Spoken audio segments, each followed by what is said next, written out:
Olá, queridos alunos, queridas alunas, sejam todos muito bem-vindos à nossa aula de hoje. Eu sou a professora Marilaine e hoje nós vamos estudar a aula 82 de Língua Portuguesa para o 9º ano. Para a nossa aula de hoje, você vai precisar ter em mãos o seu caderno de Língua Portuguesa, a caneta e o lápis, a borracha e o apontador. Será muito útil para você fazer as anotações. E o assunto que iremos estudar hoje é um gênero textual chamado e-mail, um gênero aí muito da atualidade, muito conhecido, muito utilizado nos dias de hoje. Os objetivos propostos para essa nossa aula são conhecer as características do gênero e-mail e produzir um e-mail, Então vamos lá. Bom, o gênero textual e-mail, ou mensagem eletrônica, é um gênero textual que a gente chama de epistolar, só que ele é do meio eletrônico e é muito utilizado na atualidade. Do inglês, então o termo e-mail corresponde à abreviação de Electronic Mail. Traduzindo, temos algo como correio eletrônico. Vamos conhecer um pouquinho das características deste gênero. Então, o e-mail, ele substituiu em partes as antigas cartas que eram enviadas pela agência dos Correios. Então, antigamente se enviavam cartas manuscritas ou até mesmo datilografadas, na máquina de escrever. E atualmente este gênero de texto já não é mais tão usado porque ele foi substituído por um outro gênero, que é esse que estamos falando hoje, que nos possibilita enviar a mensagem, a carta, o texto para a pessoa em tempo real. Então, eu envio o e-mail, a pessoa já recebe na mesma hora, Então, tornou-se assim muito mais fácil de se comunicar. Bom, é indiscutível a importância, do e-mail como um veículo de comunicação do mundo moderno. E para que os e-mails sejam enviados, as pessoas elas precisam criar numa página específica, que é a chamada página do provedor, Então elas vão criar lá uma conta, Esses provedores temos vários conhecidos, como Yahoo, Hotmail, Gmail, entre outras. Então quem costuma navegar bastante aí, no mundo da internet, vai reconhecer aqui pelos próprios símbolos que a professora anexou aí para vocês, Ah, eu tenho conta no Yahoo, eu tenho conta no Gmail, eu tenho do Hotmail, eu tenho no Outlook e assim por diante. Então, são provedores que fornecem para a gente a possibilidade de criar uma conta. Muito bem. Para acessar a página de um e-mail, é necessário então que a pessoa crie a sua senha, que é a chamada password em inglês. Vai aparecer muitas vezes escrito em inglês, na hora que a gente está colocando, montando lá nossa conta, talvez apareça em inglês, o password. Muito bem. E aí essa senha você sempre vai ter que utilizar quando quiser entrar na sua página de e-mail para verificar a sua caixa de entrada, Isso é um sistema de segurança que vai impedir a invasão da sua privacidade. Ou seja, somente a pessoa que tem acesso à conta é que vai poder abri-la, não é mesmo? Muito bem. A estrutura do endereço de um e-mail, ela é definida então da seguinte forma, A gente cria um nome, esse nome vai na frente do arroba, Tem que usar aquele sinalzinho ali. Aí vai o nome do provedor, se ele é Gmail, Yahoo, e o .com e .br. Muito bem.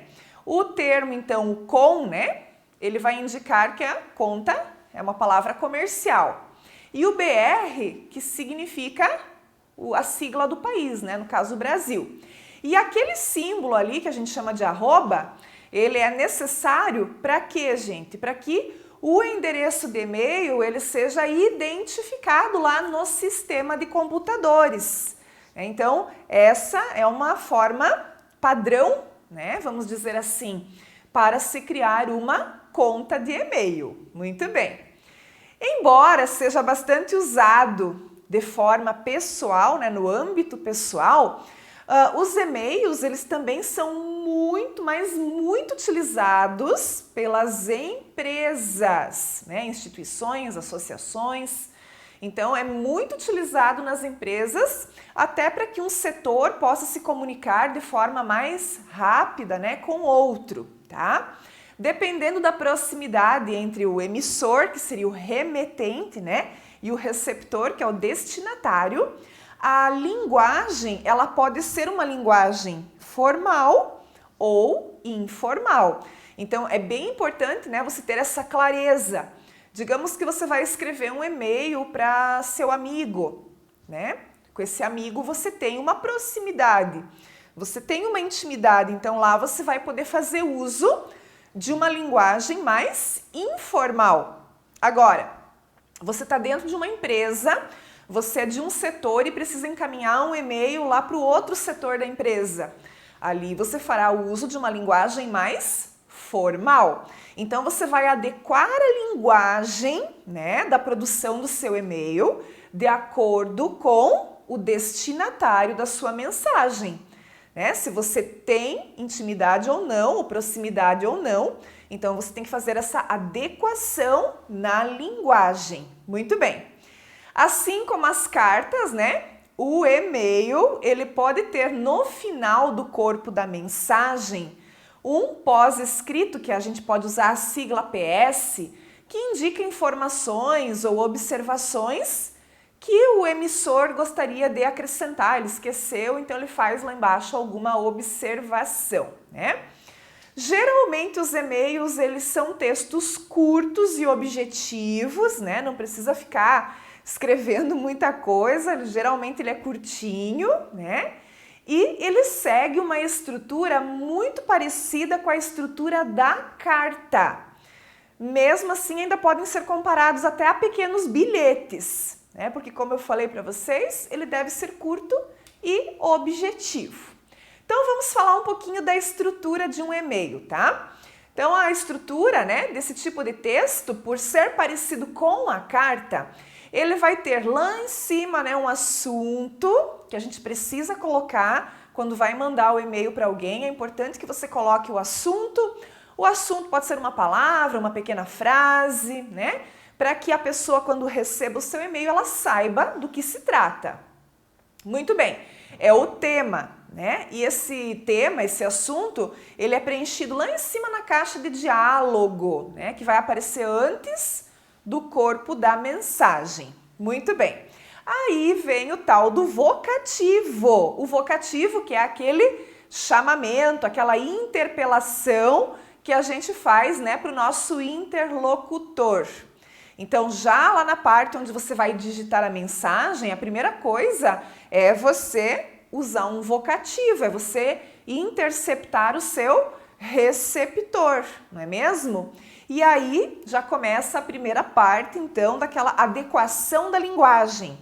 Se o e-mail é para o seu amigo, você pode colocar o nome dele, ou olá, querido amigo, né? Agora, se o e-mail é para uma pessoa que não há nenhuma intimidade entre vocês, aí você tem que ser um pouco mais formal, né? Senhor João, né? Prezado senhor. Então você já começa no vocativo fazendo a adequação da linguagem.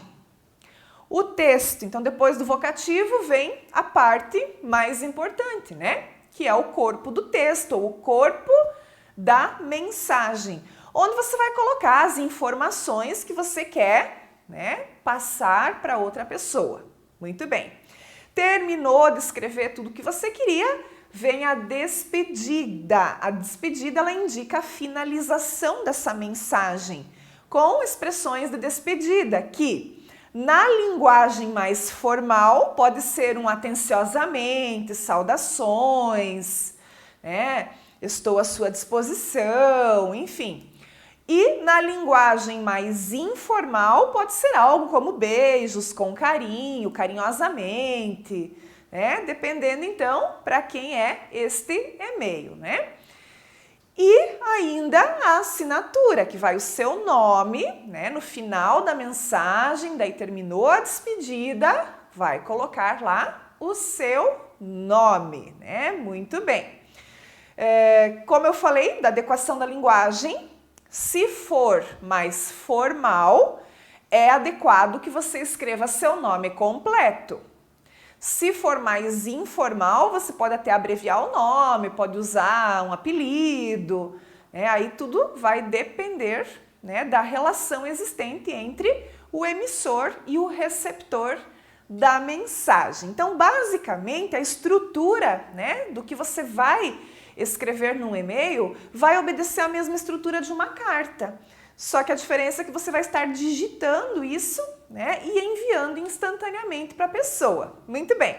Aqui nós temos um exemplo de texto de e-mail formal. Então, o que é um texto formal, né? É aquele que a gente precisa empregar em situações bem específicas. Nesse caso aqui, a pessoa está enviando um e-mail para uma empresa para se candidatar a uma vaga de emprego. Então, se ela está, né, se candidatando a uma vaga de emprego, ela precisa ser formal, porque não existe nenhum tipo de proximidade entre esse emissor e o seu receptor, tá? Então, a adequação da linguagem deve ser feita para o padrão formal da língua. Então, vamos observar, né, como é que ele escreveu. Ó, prezado senhor Baker, estou respondendo a sua vaga de emprego no site Mirojobs para um consultor de negócios, referência 244LK, e desejo ser considerado para esta posição. Encontre em anexo minha carta de apresentação e currículo para sua consideração. Obrigado por dedicar um tempo para considerar minha candidatura a esse cargo e espero encontrá-lo em um futuro próximo.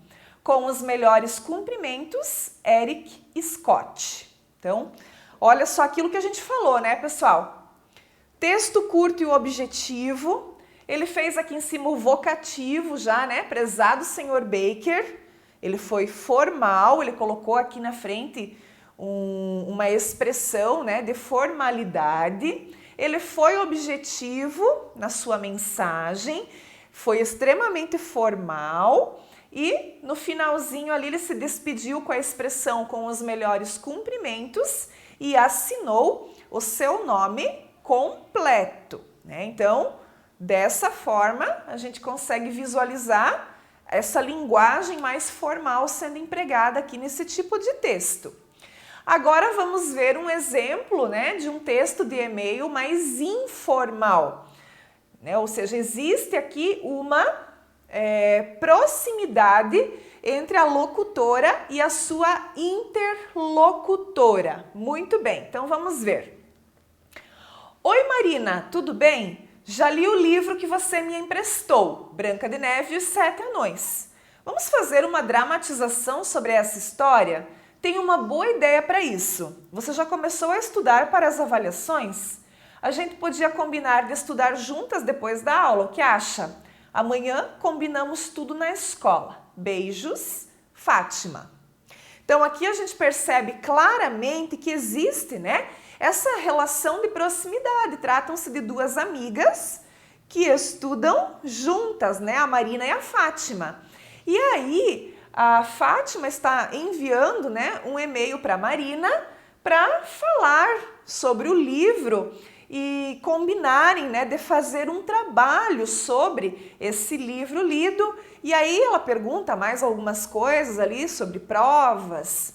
Então a gente vê que o assunto é um assunto que faz parte ali do convívio das duas, né, do dia a dia. Então o vocativo ali foi mais informal, né? Ela deu oi Marina, então ela foi informal. E lá no final, quando ela se despediu, ela colocou ali o beijos, ainda que foi de forma abreviada, porque a gente pode, né, nesse tipo de situação, estar usando essa abreviação, né? Estamos adequando a linguagem para esta situação específica, né? Porque isso aqui é outra coisa, né? Essas abreviações das palavras que vocês devem ter a clareza de quando vocês podem utilizar isso e quando não. Então, nesse caso aqui é possível. Se você está escrevendo uma mensagem lá, né, no WhatsApp, também você pode abreviar as palavras sem problema nenhum. Por quê? Porque aquele canal de comunicação permite isso, né? Aquela situação permite isso. Mas se você vai escrever uma redação, né, um texto para um concurso, para um vestibular, aí você não vai poder fazer essas abreviações, porque vai ser considerado erro de ortografia. Então, também é uma situação que precisa ser sempre pensada e analisada na hora que você está produzindo o texto, né? Para quem eu estou escrevendo, com que objetivo, qual a finalidade, esse tipo de texto permite que eu empregue essa linguagem ou não. Então, são reflexões importantes que você tem que fazer antes de escrever qualquer tipo de texto, né? Então, aqui é uma situação informal. Isso é permitido, não é mesmo? Muito bem. Então, agora lá nos exercícios, pessoal, você vai encontrar uma proposta. Na verdade, são duas propostas, eu me lembrei agora, que são duas propostas de produção textual de e-mail, tá? Por que são duas propostas? Porque uma delas, a professora está propondo que você faça, né, que você produza um e-mail usando uma linguagem informal. E a segunda proposta é para que você produza um e-mail utilizando uma linguagem mais formal, ok? Então vai lá, é bem legal, acho que você vai gostar, né? E pratique aí a escrita deste gênero textual. Muito obrigada pela sua atenção e a gente se vê nas próximas aulas. Até mais!